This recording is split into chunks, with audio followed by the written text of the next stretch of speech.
just finishing up my walk. And in the beautiful area that I'm in, I decided to tell my love story about a little girl who grew up in a dead-end street with two big brothers, 7 and 8 years older than her. The eldest brother was her bubby.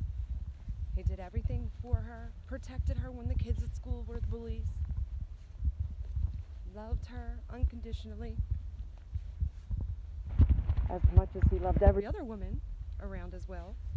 My brother, that man would have had a lot more babies if he was still around. Now Todd, my other brother, he's a whole nother story, but I won't get too far into his story because we all know he's an ass. Beautiful field. So Todd had a bunch of friends that used to come over, and they had parties in the backyard. They used to jump off the roof. Whenever my mom and dad would go out for the weekend or to a friend's or cousin's house. I love hiking, by the way. I was stuck home with my brothers, even though I begged my parents not to leave me. Tommy was always busy with the women he loved. He was never around even when Todd tortured me, flushing my head in the toilet, amongst a number of other things he did. Ass hope. I don't blame him. I don't blame a lot of people for doing a lot of things to me.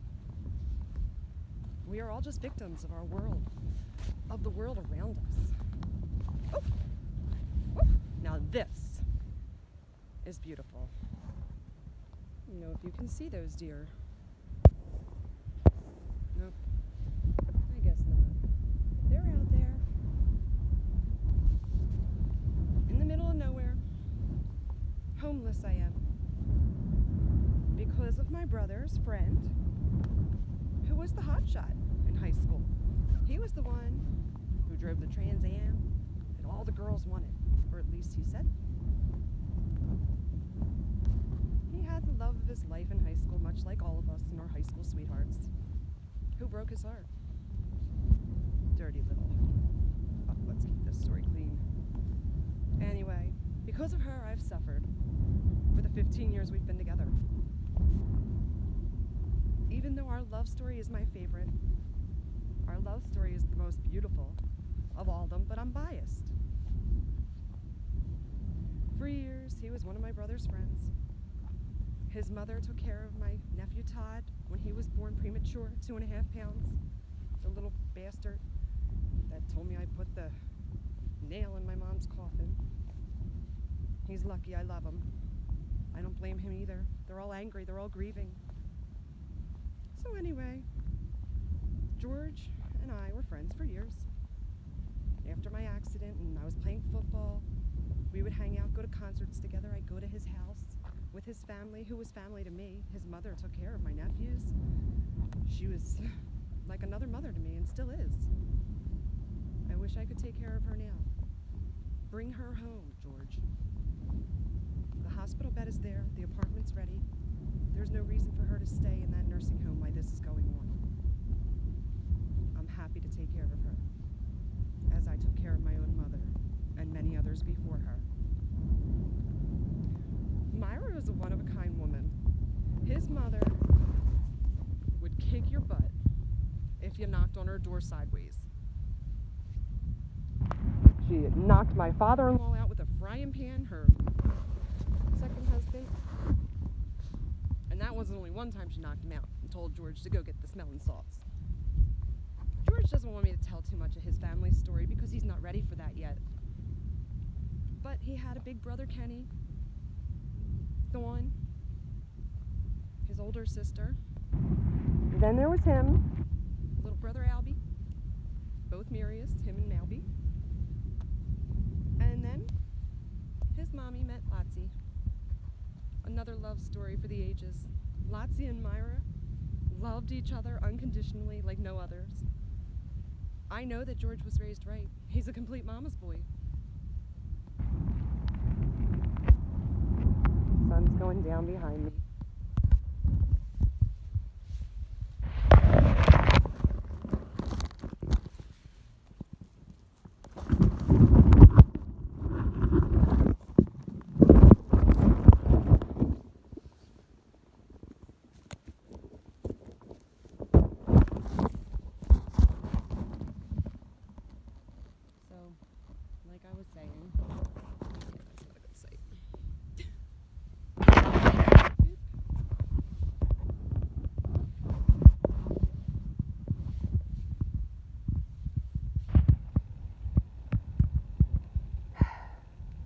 here and I can't stop thinking about my son and him being put in the middle of this, and has been all along.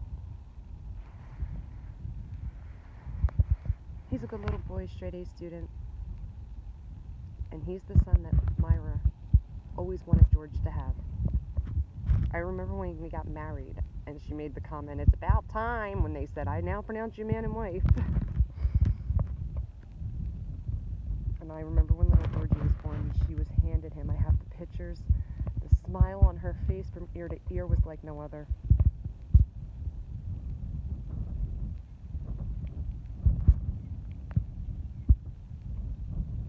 I'm having a hard time keeping back the tears, so I'm sorry. This love story, my dramedy of a life with my husband, who is very entertaining at times for the most part, as well as Georgie, my little comedian. But these past few months have been awful. He's been telling me all along to cut each family member off, that I can't save those who don't want to help, if they don't want help, I can't help them. I didn't realize he was one of them that didn't want it. I fought with him every day he came home. Every time he came home with another negative comment or something that somebody set him off with, I was begging people online to literally stop calling him at work. He's a man on the front lines, and now because of all of your help, I'm homeless. And my husband wants a divorce. I know he doesn't really want it. If he does, then may God strike me here in this view. Because he swears he loves me like no other. But yet, everything that comes out of his mouth these past couple days have been hurtful. Like knives. My eyes are all swelled up. And I literally have nowhere to live right now because I'm not welcome in that home as far as he's concerned. Men. Oh, and he's having another baby with somebody else, is what he said. Georgie's having a little brother, he told me. This man thinks he's hurting me with his words. He's killing me with them. I just hope that somebody gets him the help he needs so that he can realize what he's doing right now. Sorry I look like hell. He's putting me through it. And the day is young still.